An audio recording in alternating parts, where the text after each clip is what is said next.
In our Toronto newsroom. Well, joining us now with more insight on the Al-Quds Day rally and protest is Steve McDonald, the Associate Director of Communications at the Center for Israel and Jewish Affairs. Thanks for taking time to be with us today, Steve. Thanks for having me.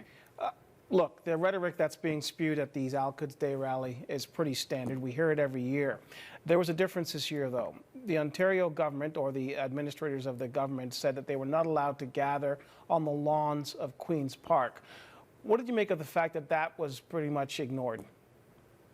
Well, it's quite interesting, and it kind of bespeaks their lack of respect, I think, for the institution of Queen's Park. That, again, you see Hezbollah flags being flown, you see very, very nasty rhetoric, you see the glorification of the Ayatollahs taking place.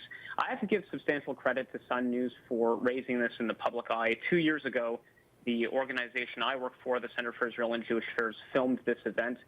We provided this footage directly to Sun, and it got a little viral. And at that rally, we saw some very, like I said, nasty things being said about the Jewish state. It was referred to as a cancer that must be killed. Israelis were called barbarians, inhumans, and bloodsuckers. I think average Canadians look at this garbage and recognize it for what it is, a disgusting foreign ideology that's being imported by a very small segment of Canadians into our country. Certainly that rhetoric continued yesterday, Steve. We heard some stuff that, I don't know, the only way I could describe it was vile. I mean, the hate that comes out of the mouths of some of these people, and some of these people were so young. Is there a counter to this? Well, I think the counter, to answer your question directly, within the Muslim community itself has to come from the Muslim community.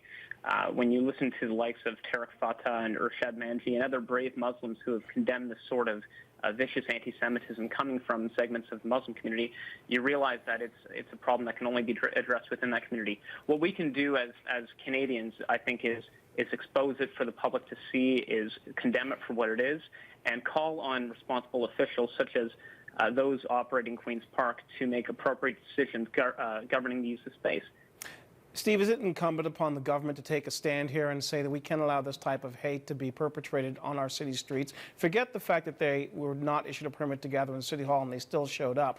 The fact that they're allowed to march down the streets of a major city in Canada, should something be done about that? Because at the end of the day, hate is hate.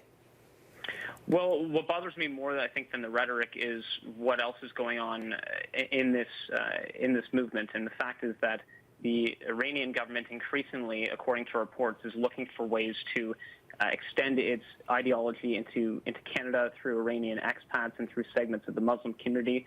I know that CIJA and others are monitoring this very closely. And so for me, I think on the one hand, we need to preserve the freedom of speech and the freedom of assembly in this country. Those are core Canadian values that cannot be compromised. On the other hand, when you see those rights being abused to glorify Hezbollah, to glorify terror groups, and to spread nasty anti-Semitic messages, what worries me is less that rhetoric and more what's going on beneath the surface. Steve, is there any kind of disenchantment or disappointment that more is not done to stop this from happening? Well, on the contrary, I think, speaking on behalf of the Jewish community, I think the Jewish community feels very grateful that there's cross-party condemnation of this sort of thing at Queen's Park, as happened last year, that, average Canadians look at this and rightfully see it as not just a threat to the Jewish community or the Jewish state, but as a threat to all Canadians and the values we hold dear. So on the contrary, I think that the Al-Quds folks themselves are the isolated ones, and the Jewish community feels pretty grateful to live in a country of integrity and values. Steve, we always appreciate you coming on and offering your comments and your analysis for these situations. We look forward to speaking with you again. Thanks very much. All right. That was Associate Director of Communications, Steve McDonald from the Center for Israel and Jewish Affairs, and we thank him for joining us.